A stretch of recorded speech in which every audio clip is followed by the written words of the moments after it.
warahmatullahi wabarakatuh. Waalaikumsalam warahmatullahi wabarakatuh. Terima kasih untuk ibu-ibu hebat semuanya yang sudah bersedia meluangkan waktunya untuk mengikuti diseminasi pembelajaran yang budaya positif dari saya. Mohon izin ya, saya akan share PowerPoint.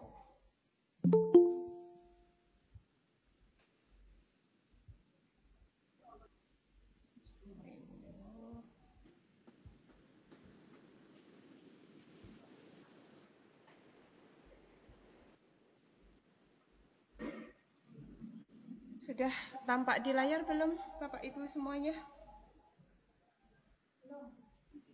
Sampun Ibu. Sudah. Oke, saya ulangi lagi. Assalamualaikum warahmatullahi wabarakatuh.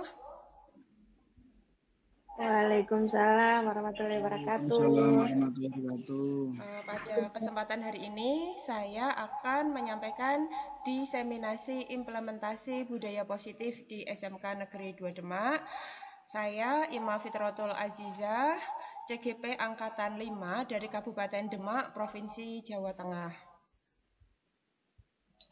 Sebelum memulai acara ini, mari kita tenangkan hati dan pikiran, berdamai sejenak semua dalam situasi diri untuk hadir seutuhnya di ruang belajar virtual hari ini.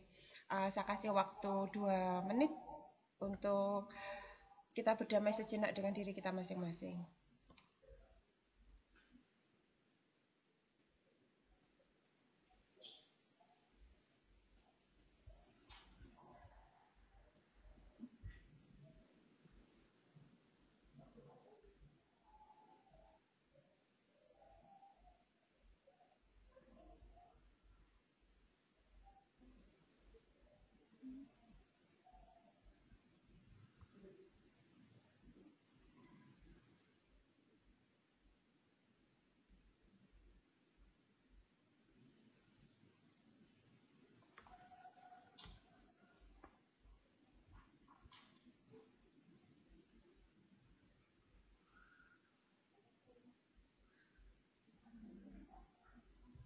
Ya, berikutnya saya di sini tidak bermaksud untuk menggurui panjenengan semuanya, tapi kita sharing, kita belajar bareng tentang budaya positif di sekolah.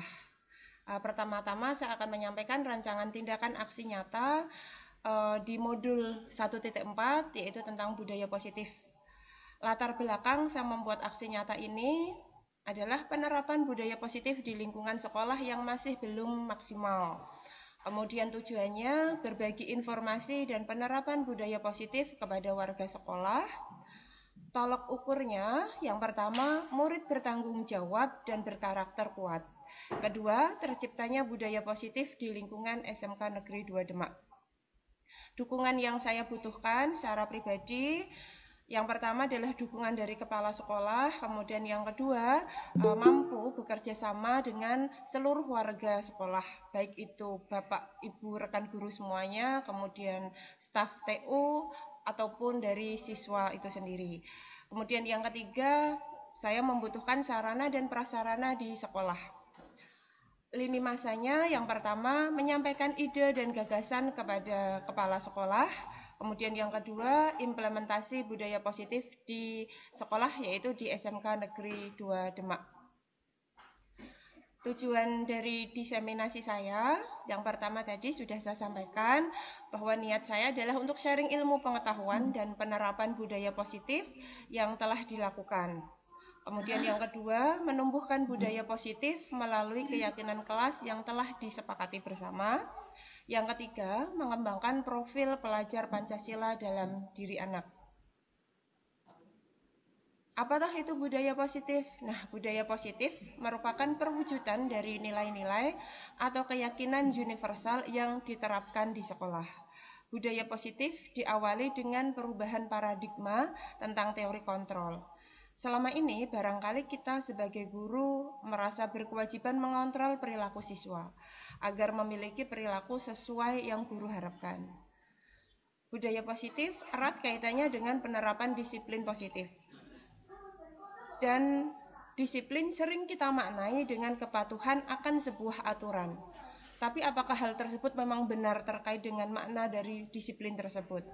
Nah, untuk lebih jelasnya, saya akan memberikan pertanyaan pemantik buat panjenengan sedanten. Silahkan nanti bisa menuliskan jawaban di kolom komentar atau di chat. Nah, kegiatan dan pertanyaan praktik. Jika Anda memiliki sesuatu yang sangat berharga di genggaman tangan Anda, dan saya memintanya, apa yang akan Anda lakukan? Saya membujuk Anda dengan berbagai cara agar Anda memberikan barang tersebut. Apa yang Anda lakukan?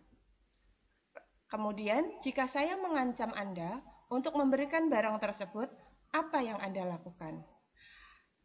Jawaban dari Bapak Ibu Guru semuanya bisa dituliskan di kolom komentar. Silahkan, jadi ada 3 pertanyaan. Yang pertama, jika Anda memiliki sesuatu yang sangat berharga di genggaman tangan, kemudian saya meminta, apa yang panjenengan lakukan? Kemudian yang kedua, jika saya membujuk, apakah panjenengan sedanten itu akan berubah pikiran atau tidak?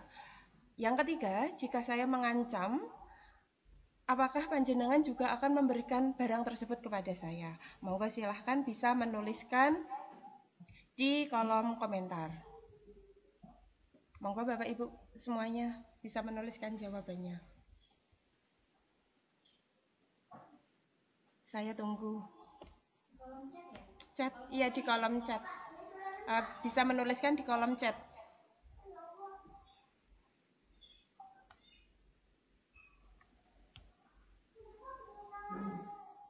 Belum ada yang menuliskan.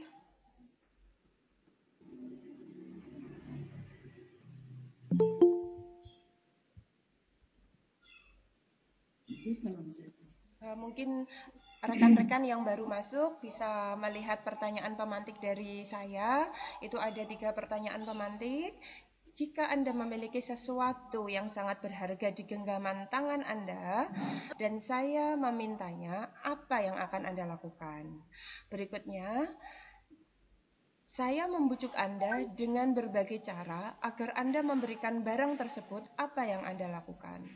Kemudian, jika saya mengancam Anda untuk memberikan barang tersebut, apa yang akan Anda lakukan? Dari Bu Reni, untuk kegiatan pemantik yang pertama tidak akan diberikan, kemudian tetap tidak akan diberikan. Oke, Bu Reni bisa memberikan alasannya atas jawaban Anda. Ini kan tidak akan diberikan, tetap tidak akan diberikan, kemudian bisa saja melawan saya gitu ya Bu Reni ya. Bisa dibuka mikrofonnya dan disampaikan pendapatnya.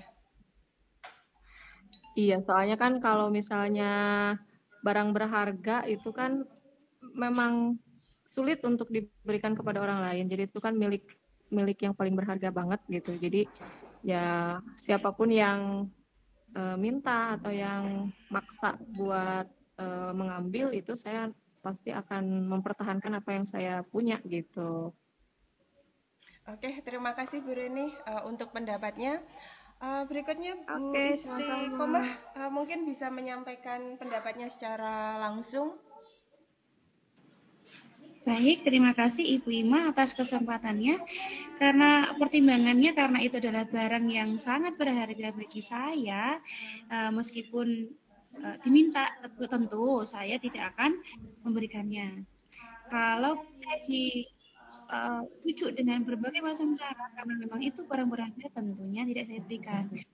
Jika memang diancam, apalagi diancam, saya juga tidak akan memberikannya. Bisa jadi saya akan menawarkan barang lain selain barang yang berharga milik saya. Mungkin teman saya atau orang itu mau selain benda yang berharga yang saya punya.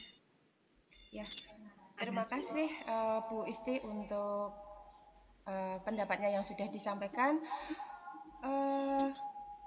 Bu Ponsari mungkin bisa menyampaikan apa yang sudah ditulis di kolom komentar. Terima kasih. Memang apapun yang akan terjadi baik dari bujuk rayu ataupun ancaman, karena barang itu sangat berharga buat saya akan mempertahankan dengan apapun caranya. Terima kasih. Sama-sama. Bu Hasrul Afiatun bisa menyampaikan pendapatnya? Halo. Halo juga. Ya, saya ingin menyampaikan pendapat ya. Kalau mungkin yang pertama, walaupun itu yang pertama tetap saya tidak akan memberikan. Yang kedua, tetap tidak akan saya berikan karena itu barang yang sangat berharga. Misalnya contohnya mungkin untuk Bapak Ibu yang di sini, mungkin keluarga juga termasuk barang yang sangat berharga, Ibu. Terus yang ketiga, ya kalau direbut atau diapa tetap saya akan mempertahankannya. Ya, terima kasih. Oke, sama-sama. Terima kasih. Untuk pendapat dari ibu-ibu semuanya yang sudah menuliskan jawabannya di kolom komentar atau di chat. Ya, yang bisa menentukan apakah kita mau melepas barang yang kita miliki itu diri kita sendiri. Ya, ketika diminta baik-baik, kita tidak memberikan. Kemudian dibujuk, dikasih rayuan maupun tidak diberikan. Ketika diancam pun tidak diberikan. Nah, itu kaitannya dengan keyakinan kita, karena itu barang milik kita yang kita sayangi, yang benar-benar berharga bagi kita, otomatis kita tidak akan melepas. Saya lanjutkan untuk di slide berikutnya. Nah, ini untuk disiplin positif ya. Jadi tadi yang saya sampaikan pertanyaan pemantik itu ada kaitannya dengan disiplin positif. Ya, disiplin positif itu bisa tercipta jika ada keyakinan dari masing-masing warga sekolah. Nah, untuk disiplin positif itu ada teori kontrol atau teori pilihan disampaikan oleh Dr. William Glasser. Ini ada yang pertama, Anda tidak bisa mengontrol orang lain. Hanya Anda yang bisa mengontrol diri Anda. Nah, sesuai pertanyaan pemantik yang sudah saya sampaikan tadi, meskipun kita memberikan rayuan, kita memaksa, tetap tidak diberikan. Karena kita memang tidak bisa mengontrol orang lain. Yang bisa kita lakukan hanya mengontrol diri kita sendiri. Nah, itu kaitannya dengan makna disiplin. Belajar kontrol diri dengan menggali potensi kita agar tercapai tujuan mulia, yaitu sesuatu yang menjadi seseorang yang kita inginkan berdasarkan nilai-nilai yang kita hargai. Kemudian, semua perilaku memiliki tujuan. Ini kaitannya dengan teori motivasi. Nah, motivasi itu dibagi menjadi dua, ada motivasi ekstrinsik dan motivasi intrinsik. X itu berarti luar ya, jadi motivasi yang diberikan dari luar. Nah, motivasi yang diberikan dari luar itu ada dua kemungkinan. Yang pertama, untuk menghindari hukuman. Yang kedua, untuk mendapatkan imbalan. Contohnya bagaimana yang untuk menghindari hukuman? Semisal ya, saya secara pribadi misalnya, saya tidak mau terlambat datang ke sekolah karena saya takut kena sanksi dari kepala sekolah, misalnya seperti itu. Jadi niat saya berangkat sebelum jam 7, ya kan? Itu tujuannya agar tidak mendapatkan sanksi dari atasan. Kemudian yang kedua, untuk mendapatkan imbalan. Ini contohnya, misal saya pengen menjadi guru yang benar-benar berkualitas, profesional, itu hanya demi pujian orang lain. Nah, imbalan itu kan tidak harus kita mendapatkan uang ataupun barang. Pujian dari orang lain, sanjungan dari orang lain itu juga termasuk sebuah imbalan. Nah, itu contoh dari motivasi ekstrinsik dari luar. Kemudian motivasi intrinsik itu adalah motivasi untuk diri kita sendiri, karena kita menghargai diri sendiri. Otomatis ketika kita menghargai diri sendiri, pasti kita menjunjung nilai-nilai kebajikan universal. Nah, ketika kita sudah menjunjung nilai-nilai kebajikan universal, maka kita akan bisa menciptakan keyakinan. Nah, karena saya sendiri adalah seorang pendidik, kemudian saya memiliki anak-anak didik, maka saya dengan anak-anak didik saya akan menciptakan atau akan membuat keyakinan kelas. Kemudian ada model berpikir menang-menang. Nah, ini kalau kita menerapkan disiplin positif. Jadi tidak ada menang kalah, yang ada adalah menang-menang, baik dari sisi guru ataupun dari sisi murid. Kedua belah pihak sama-sama menang karena sama-sama mendapatkan hal yang positif. Kolaborasi dan konsensus menciptakan pilihan-pilihan baru. Nah, ini ada 5 posisi kontrol sebagai seorang tenaga pendidik. Yang pertama itu adalah posisi sebagai penghukum, kemudian yang kedua posisi sebagai pembuat rasa bersalah, 3 posisi teman, 4 posisi pemantau, dan yang kelima adalah posisi manajer. Sebelum saya mengikuti program guru penggerak, saya pribadi sering menerapkan dari posisi penghukum, pembuat rasa bersalah, dan paling tinggi itu adalah posisi teman. Jadi yang paling tinggi di situ. Kemudian setelah saya mengikuti program guru penggerak ini, saya berusaha mencoba menerapkan posisi manajer, gitu. Nah, untuk bisa menerapkan posisi manajer, langkah awal kita harus bisa mengaplikasikan segitiga restitusi. Nah, untuk mengaplikasikan segitiga restitusi itu ada 3 tahapan. Yang pertama yaitu menstabilkan identitas, yang kedua adalah validasi kebutuhan, yang ketiga menanyakan keyakinan. Kemudian untuk realitas kebutuhan kita berbeda, kita berusaha memahami pandangan orang lain tentang dunia.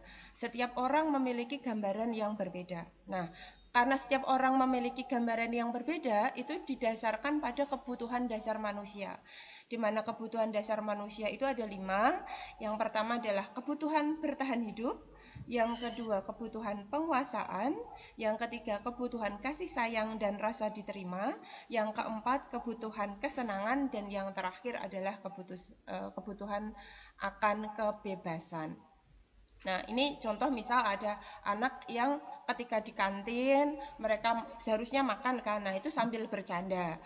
Ketika mereka bercanda satu sama lain, itu berarti menunjukkan jika siswa itu butuh akan kesenangan, gitu. Nah, yang sering kita jumpai di kelas pasti ada beberapa siswa yang mereka itu caper. Jadi sebenarnya dia termasuk anak yang baik, tapi karena membutuhkan kasih sayang dan juga rasa diterima, terkadang mereka berbuat sedikit masalah agar gurunya atau wali kelasnya atau rekan-rekannya itu memberikan perhatian yang lebih kepada dia. Itu salah satu contoh kebutuhan dasar manusia. Next, berikutnya adalah disiplin positif. Disiplin positif adalah cara kita mengontrol diri dan bagaimana menguasai diri untuk memilih tindakan yang mengacu pada nilai-nilai yang kita hargai agar tercapai tujuan mulia yang diinginkan.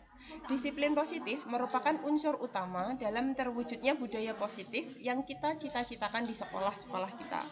Tujuan dari disiplin positif adalah menanamkan motivasi pada murid-murid kita, yaitu untuk menjadi orang yang mereka inginkan dan menghargai diri sendiri dengan nilai-nilai yang mereka percaya. Nah, pada dasarnya setiap anak itu kan mereka harus tumbuh dan berkembang sesuai dengan kodratnya. Seperti itu. Jadi ketika kita memberikan tuntunan kepada mereka juga harus sesuai dengan kodrat masing-masing, sesuai dengan minat masing-masing dan juga kebutuhan masing-masing. Tiap anak memiliki minat, bakat, karakter dan juga kebutuhan yang berbeda. Teori motivasi itu ada 3. Yang pertama, untuk menghindari ketidaknyamanan atau hukuman. Nah, ini masuknya ke motivasi eksternal. Kemudian yang kedua, untuk mendapatkan imbalan atau penghargaan dari orang lain. Masuknya juga sama, motivasi eksternal. Yang ketiga, untuk menjadi orang yang mereka inginkan dan menghargai diri sendiri dengan nilai-nilai yang mereka percaya. Ini masuk ke motivasi intrinsik, masuk ke dalam motivasi diri. Nah, merupakan tujuan dari disiplin positif. Jadi, tujuan utama dari disiplin positif itu adalah menciptakan motivasi intrinsik. Jadi, siswa bisa memotivasi diri mereka sendiri dari dalam, bukan karena orang lain.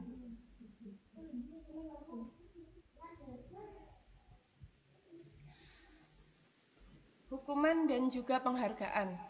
Nah, untuk hukuman dan penghargaan itu sebenarnya beda tipis atau 11-12. Kenapa? Penghargaan maupun hukuman itu adalah cara-cara mengontrol perilaku seseorang yang menghancurkan potensi untuk pembelajaran yang sesungguhnya.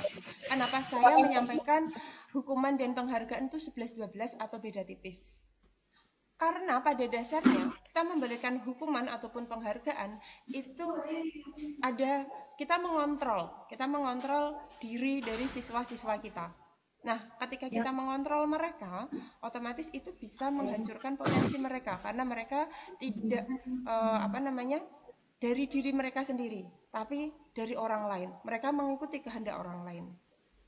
Nah, tugas kita itu menuntun, bukan mengatur. Jadi beda nggih. Kalau kita mengatur berarti kan anak harus mengikuti semua aturan yang kita berikan. Tapi kalau kita menuntun, itu artinya kita mengarahkan, kita membimbing, dan juga kita menemani.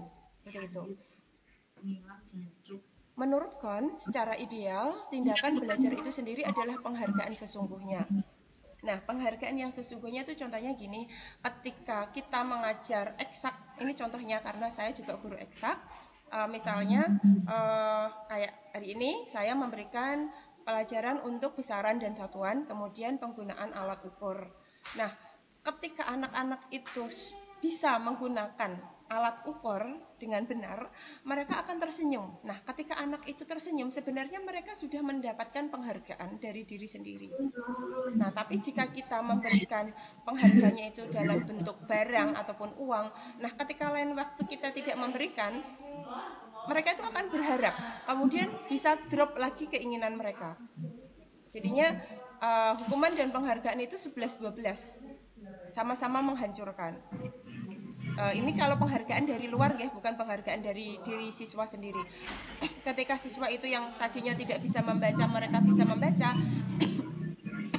itu sudah masuk ke penghargaan, tapi penghargaan dari diri sendiri. Nah, itu yang bisa membangun belajar mereka lebih bermakna, seperti itu. Misalnya yang dari nggak bisa membaca jadi membaca, yang tidak bisa berhitung menjadi pandai berhitung, yang tidak bisa menggunakan alat ukur jadi bisa menggunakan alat ukur. Mereka akan tersenyum dan bangga kepada diri sendiri. Apa itu perbedaan antara hukuman, konsekuensi, dan restitusi? Hukuman, konsekuensi, dan restitusi adalah tindakan pada suatu pelanggaran, namun dengan cara yang berbeda. Saya pribadi dulu sering menggunakan hukuman dan juga konsekuensi. Saya pribadi sering menggunakan dua itu, hukuman dan juga konsekuensi. Tapi mulai beberapa minggu yang lalu, saya mencoba menerapkan restitusi dalam menangani anak-anak didik saya yang melakukan pelanggaran. Hukuman itu bersifat satu arah dari pihak guru yang memberikan dan murid hanya menerima suatu hukuman tanpa melalui suatu kesepakatan atau pengarahan dari pihak guru, baik sebelum atau sesudahnya. Hukuman yang diberikan bisa berupa fisik maupun psikis. Murid atau anak disakiti oleh suatu perbuatan atau kata-kata. Contohnya untuk hukuman, semisal anak didik saya ada yang melakukan pelanggaran. Nah, saya langsung memberikan hukuman tanpa kesepakatan dengan si anak. Contohnya ketika mereka tidak memakai atau tidak menggunakan sepatu warna hitam, sudah sepatunya langsung saya sita.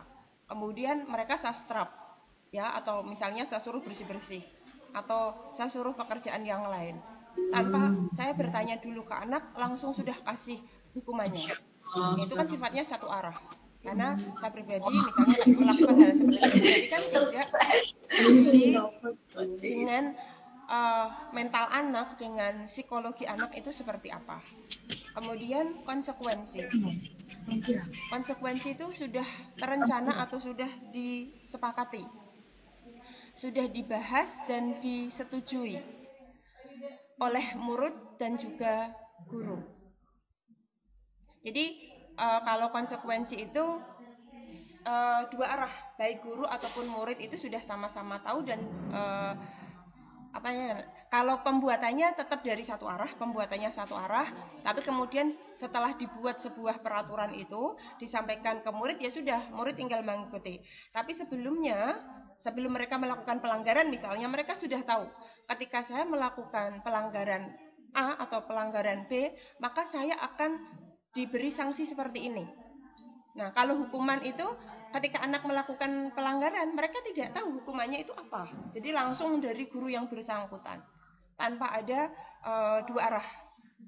Sementara kalau konsekuensi itu sudah dibuat peraturan, sudah disosialisasikan ke siswa, siswa sudah diberitahu, seandainya mereka melanggar, itu sudah tahu sanksi yang mereka terima itu apa. Tapi proses pembuatan peraturannya itu hanya dari satu arah. Nah, pihak yang lain itu hanya menerima tapi sudah diberitahu terlebih dahulu. Seperti itu. Umumnya bentuk-bentuk konsekuensi dibuat oleh pihak guru atau sekolah dan murid sudah mengetahui sebelumnya konsekuensi yang akan diterima bila ada pelanggaran. Pada konsekuensi, murid tetap dibuat tidak nyaman untuk jangka waktu yang pendek. Nah, karena mereka sudah tahu sanksinya apa, dalam jangka waktu singkat mereka tidak nyaman. Tapi seiring berjalannya waktu, mereka lupa. Tapi kalau hukuman, karena mereka tidak tahu sanksinya sebelumnya, langsung diberi gitu aja oleh gurunya, nah itu jangkanya panjang. Ketika sudah seiring berjalannya waktu, anak tuh masih mengingat. Oh misalnya, Bu Ima itu galak, Bu Ima itu suka memberikan hukuman gini. Misalnya seperti itu. Jadi nama seorang guru itu pasti akan teringat kurang bagus di benak siswa. Meskipun mereka sudah lulus, sudah besar, sudah berkeluarga misalnya, itu masih terus teringat. Tapi kalau konsekuensi itu jangka pendek. Ketika sudah selesai, mereka sudah bertambah usia atau tambah umur, mereka sudah lupa. Yang terakhir yaitu adalah restitusi. Restitusi adalah proses menciptakan kondisi bagi murid untuk memperbaiki kesalahan mereka sehingga mereka bisa kembali pada kelompok mereka dengan karakter yang lebih kuat. Nah, apa bedanya antara hukuman, konsekuensi, dan restitusi sudah dijelaskan tadi. Kalau restitusi itu dari murid sendiri.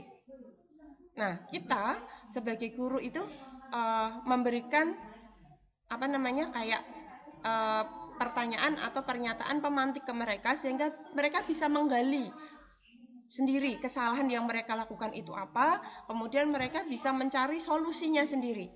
Misalnya saya melakukan kesalahan A, maka saya untuk memperbaikinya harus melakukan apa, gitu. Karena dari mereka sendiri, maka akan memberikan dampak yang jauh lebih positif. Ini ada lanjutannya. Kenapa kita harus menggunakan restitusi? Jawabannya adalah restitusi itu adalah proses menciptakan kondisi bagi murid untuk memperbaiki kesalahan mereka, sehingga mereka bisa kembali pada kelompok mereka dengan karakter yang lebih kuat. Restitusi juga merupakan proses kolaboratif yang mengajarkan murid untuk mencari solusi untuk masalah mereka dan membantu murid berpikir tentang orang seperti apa yang mereka ingin menjadi atau tujuan mulia dan bagaimana mereka harus memperlakukan orang lain. Dari pengertian tersebut, restitusi adalah cara yang tepat untuk digunakan dalam penyelesaian kasus. Karena memiliki manfaat yang lebih positif dalam jangka panjang, akan berpengaruh pada tindakan anak ke arah yang lebih bermakna. Kemudian untuk ciri-ciri restitusi, itu yang pertama, restitusi itu memiliki ciri-ciri bukan untuk menebus kesalahan, namun untuk belajar dari kesalahan. Jadi anak itu harus bisa belajar dari kesalahan mereka sendiri, kemudian mereka harus bisa mencari solusi untuk memperbaiki kesalahan yang sudah mereka lakukan. Kemudian memperbaiki hubungan, tawaran, dan bukan paksaan. Kemudian restitusi menuntun untuk melihat ke dalam diri. Restitusi mencari kebutuhan dasar yang mendasari tindakan. Restitusi fokus pada karakter bukan tindakan. Restitusi fokus pada solusi. Nah, ini yang paling penting, fokus pada solusi. Jadi si anak yang melakukan pelanggaran, mereka harus bisa mencari solusinya sendiri.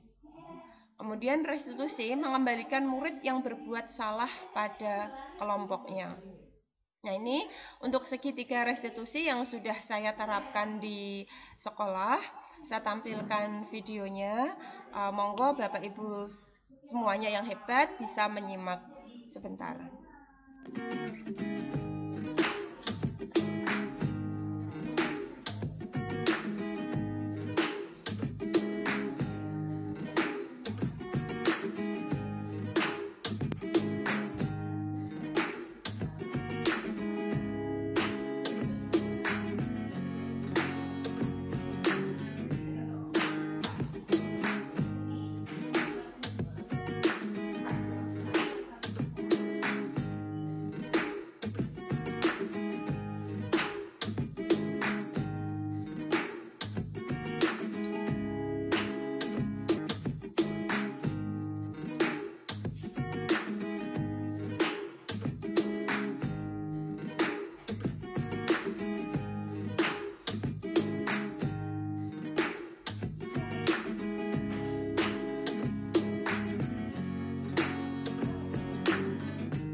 melakukan seperti yang dilakukan oleh beliau? Benar Bu, tetapi bukan saya saja yang melakukan, teman lain ada yang ikut bolos juga Bu. Oh begitu. Ibu tidak mencari siapa yang salah, siapa yang ikut-ikutan, atau siapa yang memulai. Jika boleh tahu, apa yang menjadi penyebab kamu pulang dulu? Saya pulang karena ikut teman di kelas Bu, supaya program pulangnya. Lagian juga praktik sekolah sudah selesai, tinggal menunggu jam pulang saja. Meskipun jam praktikum sudah selesai, namun kan jam sekolah belum. Nah, Erwin tahu kan bahwa kita harus berada di sekolah sampai jam pelajaran berakhir. Erwin masih ingat keyakinan kelas kita? Ingat Bu, keyakinan kelas kita disiplin dan mandiri. Disiplin dan mandiri. Orang yang bagaimana yang disiplin dan orang yang bagaimana yang mandiri. Orang disiplin taat pada peraturan kelas dan sekolah Bu, dan mandiri berarti mau melakukan tanpa disuruh Bu. Sudah ingat berarti? Terus apa yang akan kamu lakukan? Saya akan melaksanakan keyakinan kelas Bu. Oke, terus apa yang bisa kamu lakukan untuk memperbaikinya, Erwin? Saya akan meminta maaf pada guru Pak Selamat. Saya sendiri tidak akan mengulangi kesalahan saya lagi. Dan juga mengajak teman-teman untuk melakukan keyakinan kelas, yaitu disiplin dan mandiri. Baiklah, kalau itu yang bisa kamu lakukan, silahkan lakukan. Ibu menghargai usaha kamu memperbaiki diri. Besok Bu Ima akan melihat perkembangan.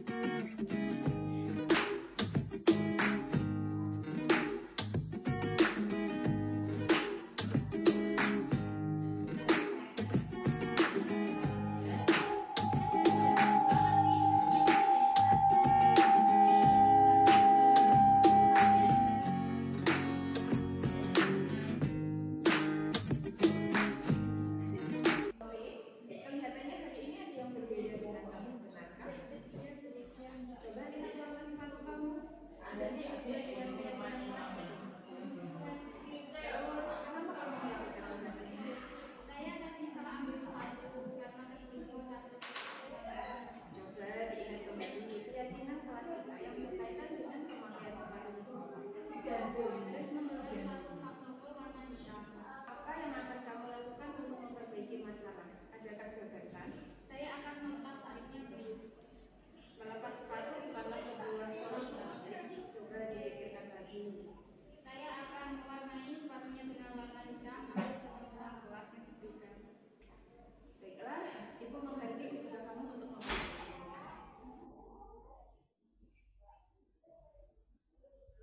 Saya merasa dihargai, tidak dipojokkan walaupun saya salah. Saya tidak mencari jalan keluar dari masalah saya, memperbaiki diri dan mengajak teman-teman untuk memperbaiki diri juga. Saya merasa dihargai, tidak dipojokkan meski saya bersalah. Saya menjadi pribadi yang lebih baik dan mencari solusi sendiri terhadap kesalahan yang saya lakukan.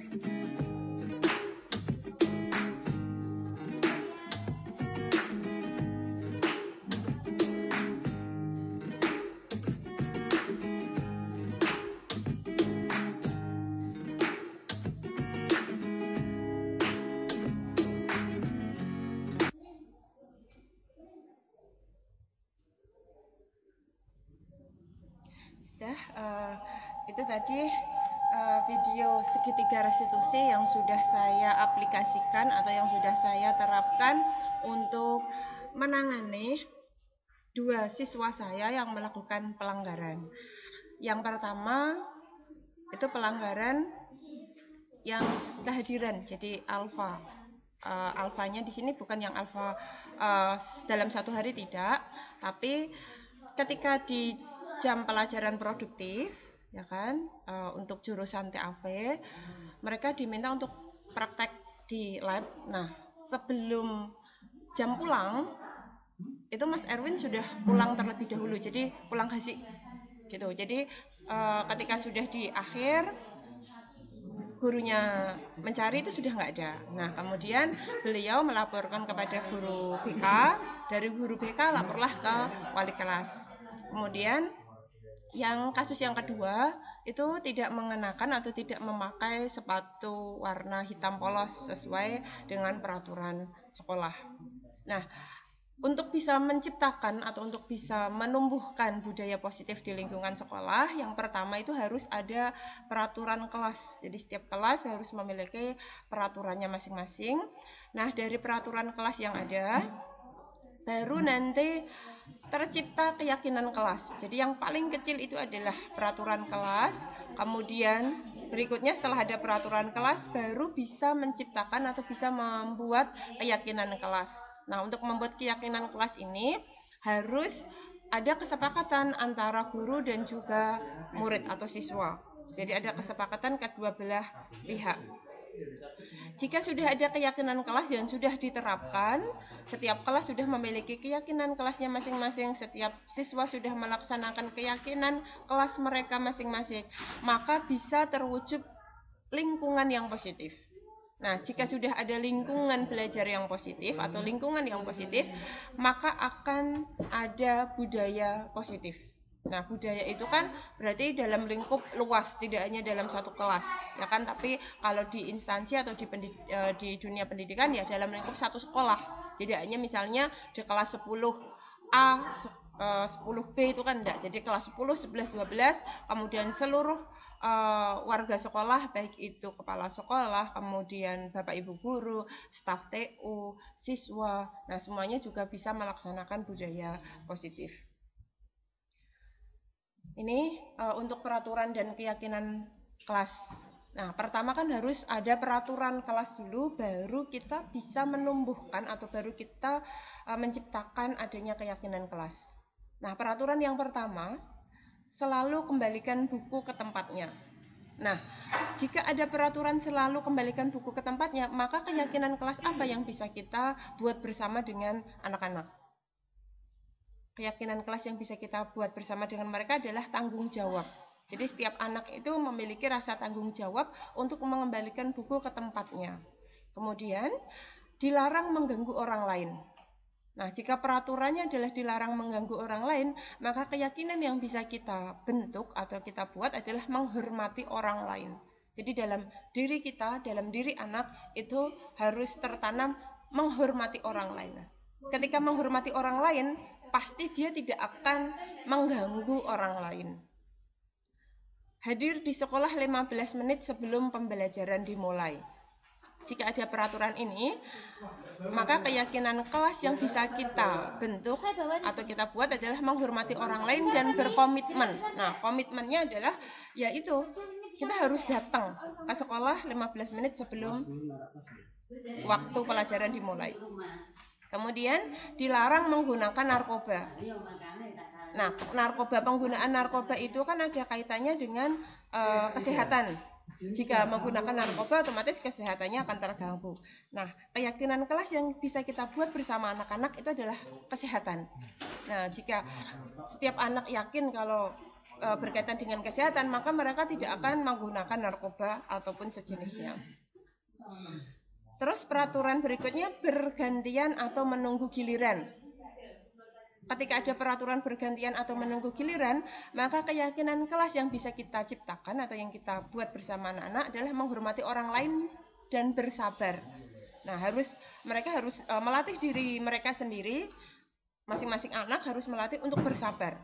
Nah, kalau bersabar kan ada kaitannya bergantian dan menunggu giliran. Kemudian gunakan masker. Nah, masker ini juga kaitannya sama untuk kesehatan. Maka keyakinan kelas kita selain kesehatan adalah keselamatan. Karena seperti di tahun 2020, tahun 2021 itu kan banyak yang terpapar virus COVID. Nah, sehingga kita harus tetap memakai masker. Ketika kita merasa kita sudah sehat, jadi nggak perlu pakai masker. Oke, ketika kamu terpapar, kamu tuh tidak hanya melukai diri sendiri, tapi juga melukai orang lain, karena kamu juga menjadi penyebar virus tersebut.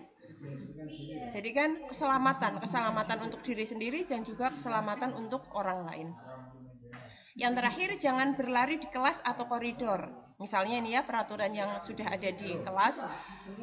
Keyakinan kelasnya adalah keselamatan dan keamanan. Nah, ketika berlari di kelas ataupun koridor berhubungan dengan keselamatan dan keamanan, misalnya di apa ya, anak-anak bisa terjatuh. Ketika terjatuh itu ya ada kemungkinan terburuk mereka cedera atau patah tulang. Seperti itu.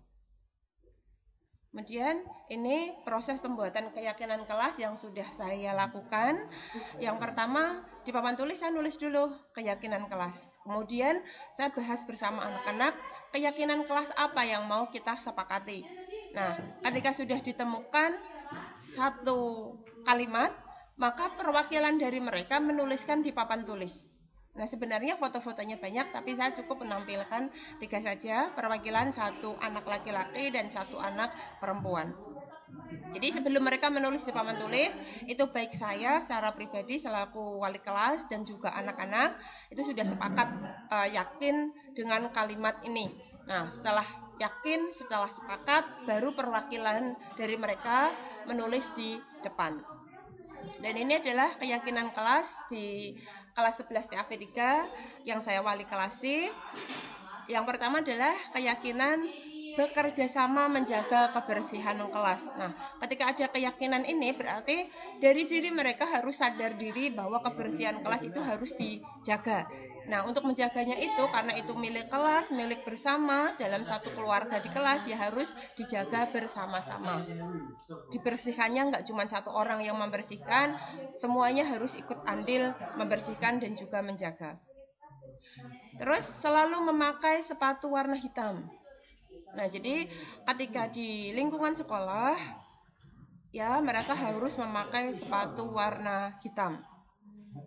Kemudian disiplin dan mandiri. Nah, disiplin dan mandiri ini ya berkaitan tidak boleh pulang sebelum waktunya, tidak boleh membolos ataupun alfa, ya kan? Terus saling peduli, menghargai dan membantu satu sama lain. Nah, ini anak-anak harus yakin dalam diri mereka kalau dalam satu kelas itu adalah satu keluarga. Jadi ketika ada rekannya itu yang mungkin mengalami kesulitan ya mereka harus membantu. Kemudian tidak boleh membuli rekannya. Nah, kalau membuli temannya atau rekannya kan berarti dia tidak menghargai rekannya. Kemudian saling peduli itu juga harus bisa menjaga hati masing-masing. Gitu. Jadi tidak boleh menyakiti rekan sekelasnya. Terus hadir tepat waktu dan aktif di kelas.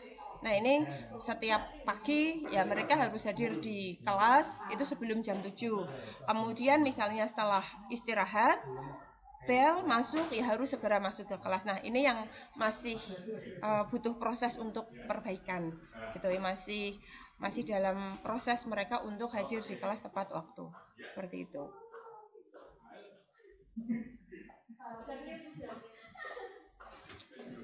Contoh hukuman dan juga konsekuensi. Nah, ini ada tindakan guru dan juga hukuman atau konsekuensinya ada contohnya. Misal kita meminta siswa melakukan ini. Mencatat 100 kali di dalam buku kalimat, saya tidak akan terlambat lagi. Nah, karena si anak itu terlambat ke sekolah. Ketika kita melakukan tindakan seperti ini, maka itu termasuk ke hukuman. Kemudian lari mengelilingi lapangan basket 2 kali karena terlambat hadir di sekolah. Ketika kita melakukan tindakan tersebut ke siswa, itu juga masuk ke dalam hukuman. Murid diminta untuk push up 15 kali karena tidak menggunakan masker ke sekolah, masuk juga ke dalam hukuman. Kemudian menggantikan kertas tugas teman yang telah dicoret-coret. Nah, masuk ke konsekuensi. Kenapa? Karena si anak itu sudah mencoret-coret kertas temannya dan dia harus mengganti. Konsekuensinya ketika dia mencoret-coret kertas orang lain, konsekuensinya ya dia harus mengganti kertas itu. Kemudian membersihkan tumpahan air di meja tulis karena tersenggol pada saat belajar. Masuk juga ke konsekuensi. Jadi konsekuensi itu ketika kita melakukan tindakan, ya kita harus memberikan gantinya seperti itu, atau melakukan tindakan yang untuk memperbaiki itu.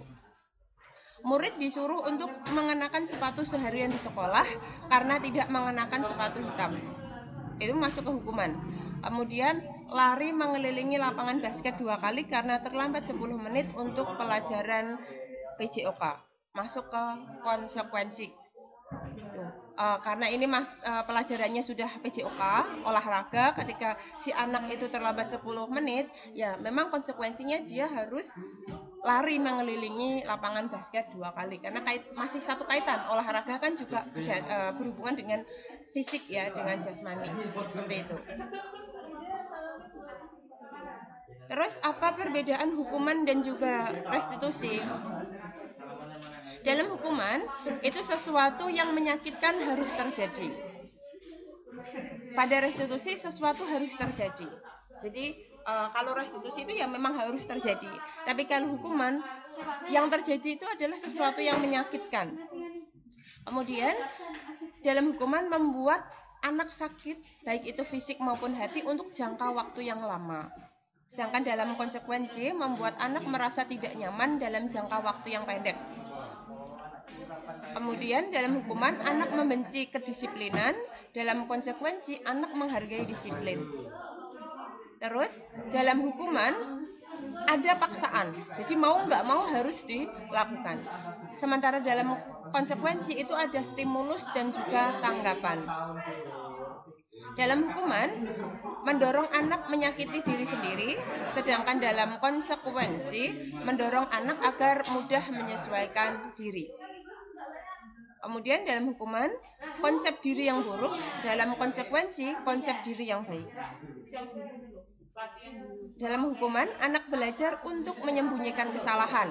Jadi karena dia takut diberi sanksi, takut diberi hukuman, anak itu belajar untuk menyembunyikan kesalahan. Dia jadi tidak jujur, pandai berbohong. Nah, sementara pada konsekuensi anak belajar untuk mematuhi peraturan. Dalam hukuman ada rasa marah, kemudian rasa bersalah, dipermalukan pastinya, kemudian merasa tidak dihargai. Dalam konsekuensi ada kehilangan hak, dibuat tidak nyaman, diasingkan untuk sementara atau time out.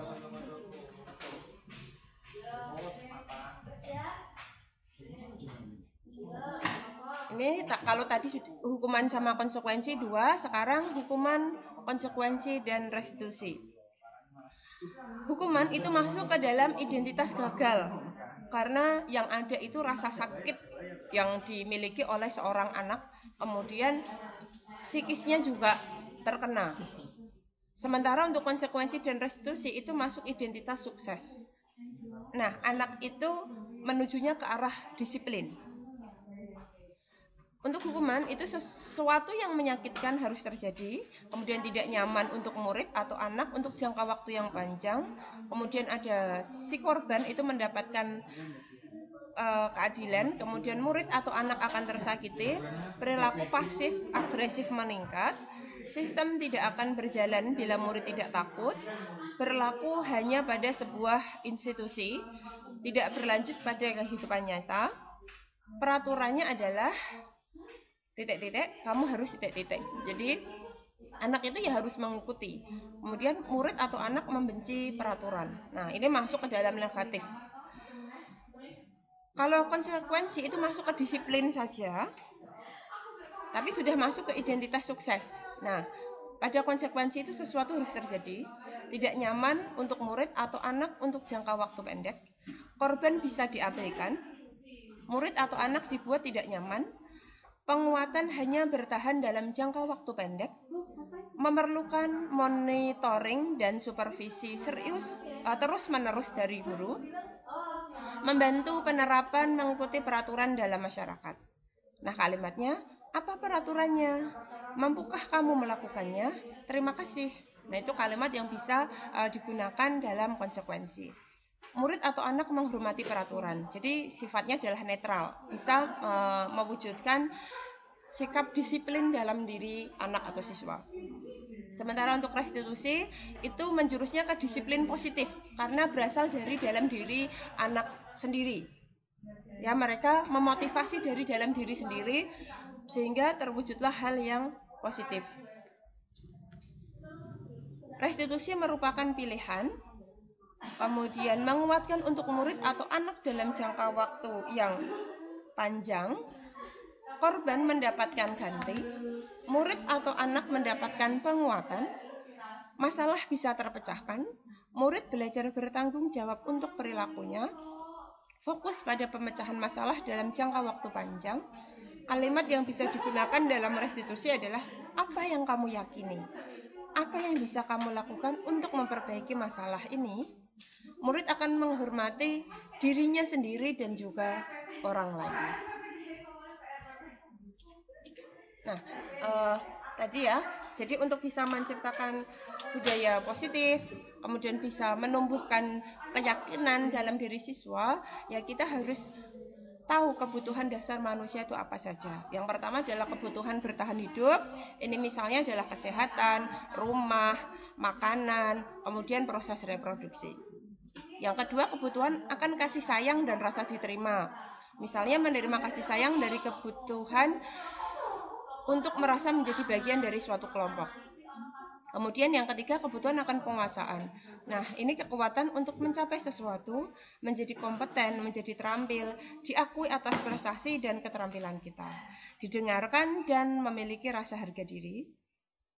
Kemudian yang keempat, kebutuhan akan kesenangan, itu kebutuhan untuk mencari kesenangan, bermain dan tertawa. 5. Kebutuhan akan kebebasan, yaitu kebutuhan akan kemandirian, otonomi, memiliki pilihan, dan mampu mengendalikan arah hidup seseorang. Next. Nah, ini 5 posisi kontrol sebagai seorang guru yang sering kita terapkan di sekolah. Ya, yang pertama adalah posisi sebagai penghukum, yang kedua posisi sebagai pembuat orang merasa bersalah, yang ketiga posisi sebagai teman, kemudian yang keempat posisi sebagai pemantau, yang kelima yaitu posisi sebagai manajer. Nah, dalam posisi penghukum dan pembuat orang merasa bersalah itu masuk ke identitas gagal, karena kontrol dari luar biasanya dilakukan untuk menghindari hukuman. Nah, guru berbuat itu menghardik yang dilakukan guru ke siswa ketika guru itu bertindak sebagai penghukum, menghardik, menunjuk-nunjuk, menyakiti, dan juga menyindir. Kemudian yang dikatakan misalnya, kalau kamu tidak melakukannya, awas ya, rasakan. Hasilnya, anak itu akan memberontak, menyalahkan orang lain, dan juga berbohong. Kaitan dengan dunia berkualitas, murid meletakkan guru di luar dunia berkualitas. Kemudian murid akan berkata, biarkan saja, nanti juga marah-marah lagi. Dampak pada murid, mereka akan mengulangi kesalahan yang sama. Kemudian yang kedua, posisi kontrol sebagai pembuat orang merasa bersalah. Yang dilakukan guru berceramah dan mengatakan, seharusnya ... Kemudian ibu kecewa. Misalnya anak melakukan kesalahan, seharusnya kamu tuh gini. Kemudian ibu kecewa dengan perbuatan kamu. Ini juga sama yang dilakukan oleh guru ketika melakukan ucapannya atau menyampaikan ucapannya. Kamu seharusnya, kamu sudah tahu, ibu lelah sekali mengatakannya, ibu stres. Nah, itu kan akan membuat anak merasa bersalah karena gurunya itu merasa stres gitu kan, menunjukkan kalau beliau itu stres sehingga murid itu merasa bersalah karena sudah membuat gurunya stres. Kemudian hasilnya anak itu akan menyembunyikan atau menyangkal dan juga berbohong. Kaitan dengan dunia berkualitas, murid meletakkan guru di dalam dunia berkualitas. Kemudian murid berkata, maafkan saya Bu, maafkan saya Pak, gitu. Dampak pada murid, ya murid merasa rendah diri. Terus untuk identitas berhasil atau sukses, yang kontrol dari luar itu terdiri atas posisi sebagai teman, posisi guru sebagai teman, dan posisi guru sebagai pemantau. Nah, yang untuk posisi guru sebagai teman, guru berbuatnya adalah membuat alasan-alasan untuk muridnya. Kemudian guru berkata, ayolah, lakukan demi ibu. Masa kamu tidak mau? Ingat tidak, ibu pernah bantu. Kemudian hasilnya akan timbul ketergantungan. Kemudian kaitan dengan dunia berkualitas, murid meletakkan guru sebagai orang yang sangat penting di dunia berkualitas. Murid akan berkata, saya pikir bapak atau ibu teman saya. Ternyata begitu. Dampak pada mereka adalah lemah, tidak mandiri, dan juga tergantung.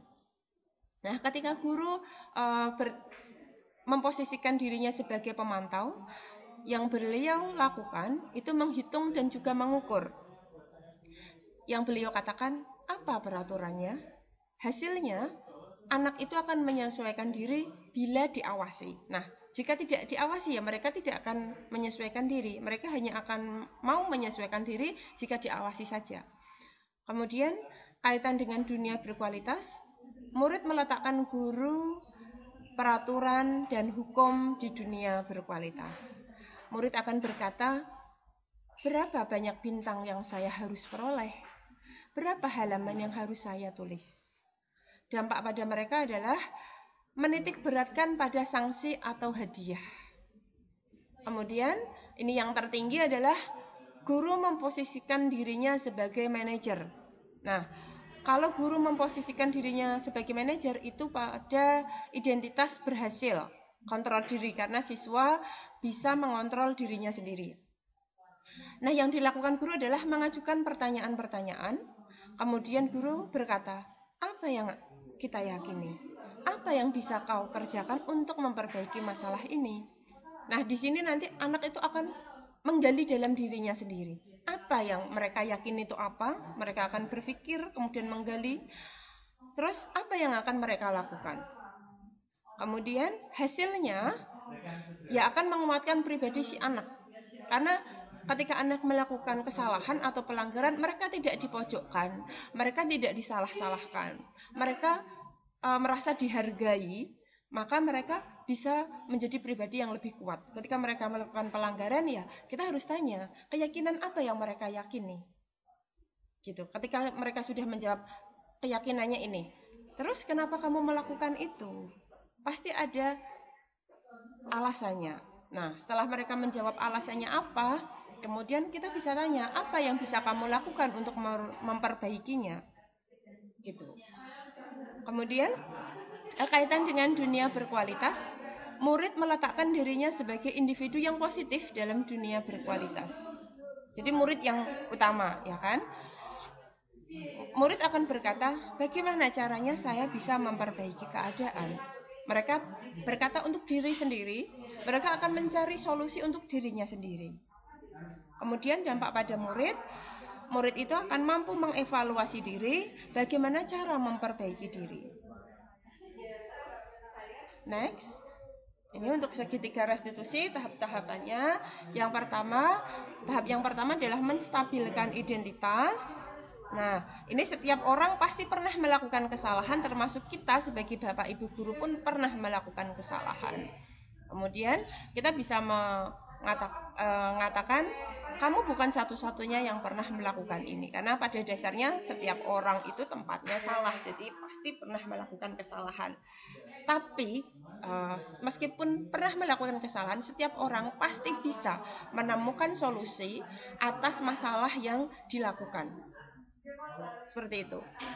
Kemudian tahap yang kedua adalah validasi kebutuhan.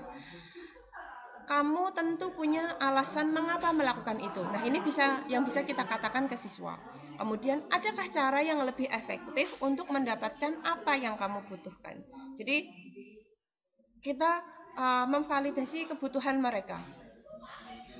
Kenapa mereka melakukan kesalahan? Pasti punya alasan. Nah, setelah mereka menyampaikan alasannya, kita bisa menanyakan hal yang lain lagi. Apakah tidak ada hal yang lain yang lebih efektif selain melakukan itu? Seperti itu. Kemudian di tahapan yang terakhir, yaitu menanyakan keyakinan. Nah, kita bisa menanyakan keyakinan ke masing-masing siswa yang melakukan kesalahan atau pelanggaran tersebut. Nilai-nilai apa yang telah kita sepakati? Mereka akan kembali berpikir sejenak. Keyakinan kelas yang sudah dibuat bersama dari guru dan juga siswa sudah sama-sama sepakat, ya kan? Mereka akan mengingat kembali keyakinan apa yang sudah disepakati di kelas. Nah, setelah mereka bisa menyampaikan keyakinannya, mereka akan mencari solusinya. Nah, kamu ingin menjadi seperti orang yang seperti apa? Pastikan tidak ada orang yang ingin menjadi orang yang gagal. Senakal-nakalnya anak itu tidak mungkin ingin menjadi orang yang gagal. Mereka juga ingin sukses. Nah, tugas kita adalah menuntun mereka untuk menjadi sukses. Dengan cara mereka menemukan dari diri sendiri. Wajar setiap anak itu melakukan kesalahan karena masih dalam proses pertumbuhan.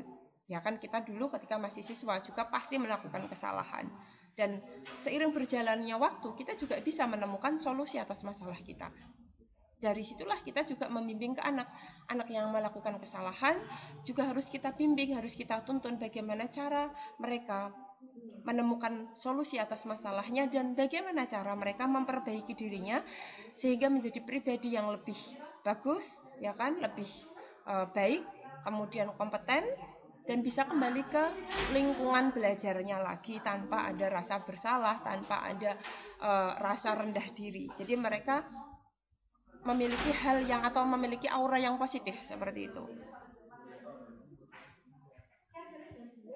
Berikutnya, nah ini tahapan-tahapan dalam menstabilkan identitas untuk membuat anak yang merasa gagal karena berbuat salah menjadi positif terhadap dirinya. Yang bisa kita katakan, ini contohnya saja yang bisa kita katakan sebagai seorang guru atau tenaga pendidik. Berbuat salah itu hal yang manusiawi. Tidak ada manusia yang sempurna. Bapak atau ibu juga pernah berbuat salah. Kita pasti bisa menyelesaikan permasalahan ini. Bapak atau ibu tidak tertarik untuk mencari tahu siapa yang benar, siapa yang salah. Bapak atau ibu lebih tertarik untuk menyelesaikan masalah. Kalau kamu menyalahkan dirimu sendiri terus-menerus, apakah kamu bersikap baik pada dirimu sendiri? Nah, dari sinilah kan kita sebagai tenaga pendidik, sebagai orang tua kedua mereka, kita memberikan hal-hal yang positif kepada mereka. Meskipun gini, mereka melakukan kesalahan, mereka melakukan pelanggaran, kita berikan hal-hal yang positif. Mereka juga akan memunculkan hal yang positif dalam diri mereka sendiri. Mereka akan menumbuhkan hal-hal yang positif dari mereka sendiri. Jadi pada dasarnya, orang yang dihargai, orang yang dihormati, orang yang dianggap ada, itu pasti akan menjadi orang yang baik. Seperti itu. Terus di tahap validasi kebutuhan, membantu siswa mengenali basic need atau kebutuhan yang ingin dipenuhi ketika melakukan kesalahan itu. Pada dasarnya, setiap tindakan manusia tujuannya adalah memenuhi basic needs. Apakah itu power, freedom, love and belonging, fun, atau survival? Nah, jadi kita harus menggali kebutuhan dasar mereka itu apa untuk menyelesaikan masalah mereka, untuk membantu mencarikan solusi. Nah, yang bisa kita katakan contohnya, kamu bisa saja kan melakukan hal yang lebih buruk, tapi kamu tidak melakukannya kan? Kemudian, kamu pasti punya alasan mengapa melakukannya. Apa yang penting bagi kamu? Kamu boleh tetap berusaha menjaga sikap itu, tapi tambahkan sikap yang lain, yang baru.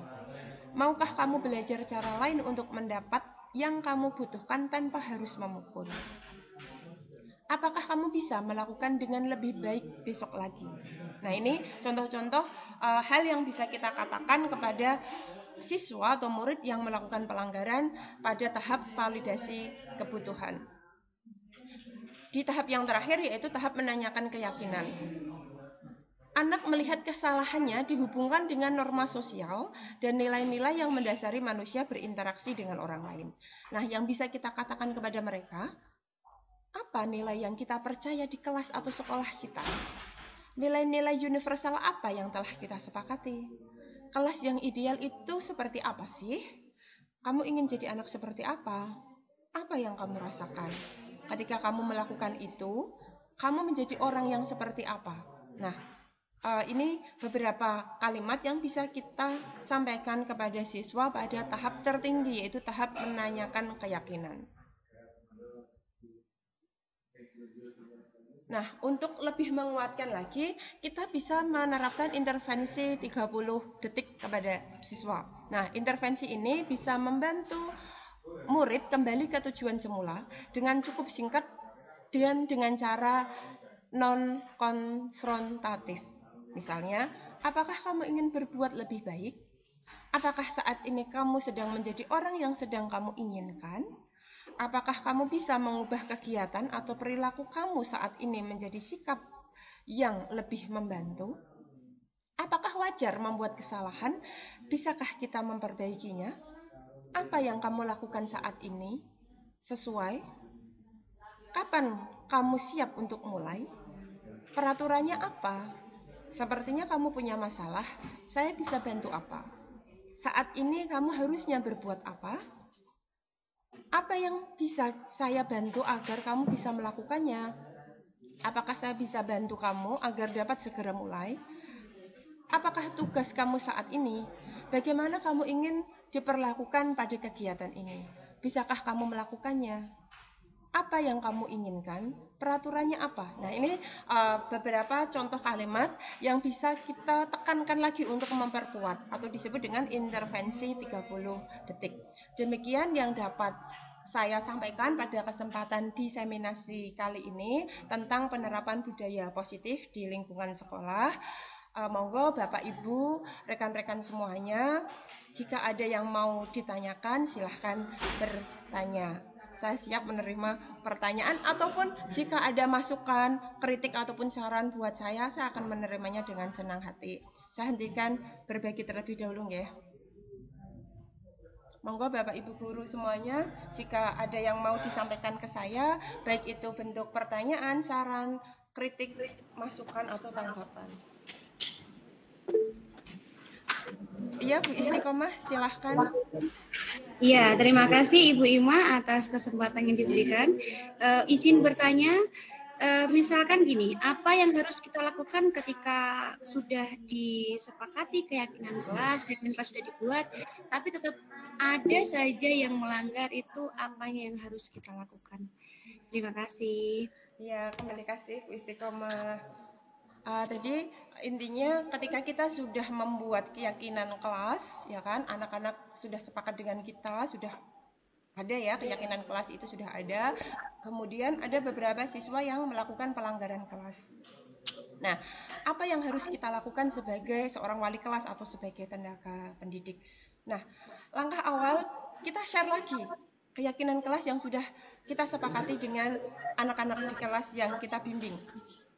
Ya kan, kita share lagi, kemudian kita perkuat lagi ke diri mereka di kelas. Jadi ketika misalnya kita ada jam pelajaran di kelas itu, ya kan, kita selaku wali kelas, kita sudah sepakat dengan mereka keyakinan kelas apa yang sudah kami sepakati, misalnya seperti itu. Nah, kita di-share lagi di grup WA, ya kan. Kemudian kita perkuat lagi di dalam kelas. Kita berikan contoh-contoh, ya kan, bisa memberikan contoh-contoh konkretnya seperti apa. Gitu. Dan yang pasti kita tidak boleh memojokkan siswa yang melakukan pelanggaran atau kesalahan. Kita tetap harus memberikan ucapan atau kalimat yang positif, dukungan kepada mereka. Kita harus bisa ketika anak melakukan pelanggaran itu kan pada dasarnya mayoritas rata-rata mereka itu ingin sebuah kasih sayang dari gurunya, kemudian ingin diperhatikan, ingin diterima. Nah, kita harus bisa merangkul mereka. Kemudian kita merangkul mereka, kita berikan hal-hal yang positif, terus intinya kita jangan pernah memojokkan gitu. Kita dengarkan curhatan mereka, kita tanya alasannya apa sih kamu kok melakukan kesalahan itu. Setelah mereka menyampaikan alasannya apa, nah kita berikan masukan-masukan yang positif gitu. Terima kasih atas jawabannya Bu Ima. Kembali kasih. Mungkin rekan-rekan yang lain, tadi Bu Reni meminta di share ya nanti PowerPoint-nya akan saya share di grup WA nggih Bu Reni nggih. Ya, makasih. Iya, mungkin rekan-rekan yang lain ada yang mau bertanya lagi berkaitan dengan budaya positif.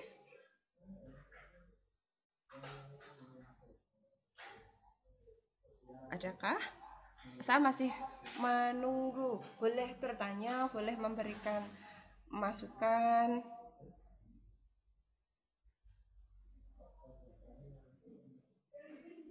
Saya masih memberikan kesempatan, monggo Bapak Ibu.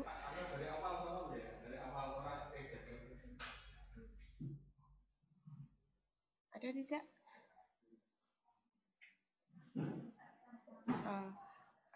Gini, kalau tidak ada gantian saya yang bertanya, ya boleh nggak? Boleh nggak? Tadi kan saya sudah menyampaikan, ya ini pertanyaan saya untuk mengukur sampai sejauh mana ilmu yang sudah saya share, saya bagikan ke Bapak Ibu Guru semuanya. Kemudian nanti Bapak Ibu Guru juga bisa memberikan tanggapan atas permasalahan yang saya berikan. Seandainya gini, kita di kelas memiliki anak yang broken home. Nah, ketika anak yang broken home itu melakukan pelanggaran kelas, otomatis kan ketika kita melakukan penanganan ke dia atau ke yang bersangkutan, si anak tersebut, itu pasti berbeda dengan anak yang orang tuanya utuh. Nah, bagaimanakah menurut pendapat Bapak Ibu Guru semuanya ketika ada anak broken home melakukan pelanggaran ya kan, atau kesalahan, apa yang harus kita lakukan sebagai seorang among? Nah, kita menjadi guru itu ya bisa menjadi among. Among itu kan ngemong, kita harus bisa ngemong siswa. Nah, apa yang harus kita lakukan? Bisa menuliskan tanggapan panjenengan semuanya di kolom chat. Apa yang berdasarkan itu tadi, berdasarkan segitiga restitusi yang sudah saya sampaikan tadi, kemudian berdasarkan keyakinan kelas. Seandainya ada anak yang broken home, berarti harus melakukan apa yang harus kita lakukan untuk menangani mereka, seperti itu. Monggo silahkan dituliskan pendapatnya. Menurut pendapat panjenengan semuanya, tadi kalau untuk segitiga restitusi itu ada 3 ya. Yang pertama, kita harus bisa mengidentifikasi masalah. Kemudian yang kedua adalah validitas, ya kan? Kemudian yang ketiga adalah keyakinan kelas. Jadi kita harus bisa mengidentifikasi masalahnya terlebih dahulu, baru kita validasi, selanjutnya baru kita tanyakan keyakinan kelasnya. Monggo ditulis yang bisa apa ya, yang menurut pendapat panjenengan semua sajalah. Terima kasih. Ini ada tanggapan dari Bu Istiqomah. Nah, menurut beliau, kita harus tahu bahwa anak yang broken home itu butuh perhatian dan kasih sayang serta rasa diterima. Minimal kita memberikan hal tersebut dulu. Oke, benar ya. Jadi kita harus bisa memberikan kebutuhan dasar mereka terlebih dahulu, baru kita melaksanakan atau melakukan segitiga restitusi untuk menyelesaikan permasalahan atau pelanggaran mereka. Terima kasih. Cukup sekian paparan diseminasi dari saya. Saya akhiri. Wassalamualaikum warahmatullahi wabarakatuh. Cukup sekian paparan diseminasi dari saya. Saya akhiri. Wassalamualaikum warahmatullahi wabarakatuh. Waalaikumsalam warahmatullahi wabarakatuh. Terima kasih Mbak Ima atas ilmunya. Terima kasih, sukses terus. Oke, monggo Bapak Ibu Guru semuanya, jika mau meninggalkan ruang obrolan silahkan. Pun sakit lift, monggo. Terima kasih.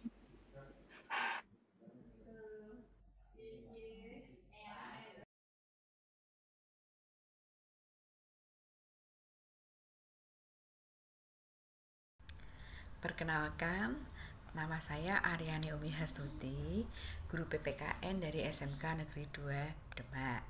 Setelah saya tadi mengikuti diseminasi dari Bu Ima tentang budaya positif, di situ saya tersadar bahwa selama ini ketika anak melakukan kesalahan kemudian langsung saya beri hukuman, atau ketika anak menjawab pertanyaan dan benar langsung saya beri hadiah, ternyata itu tidaklah pas atau tidak sesuai.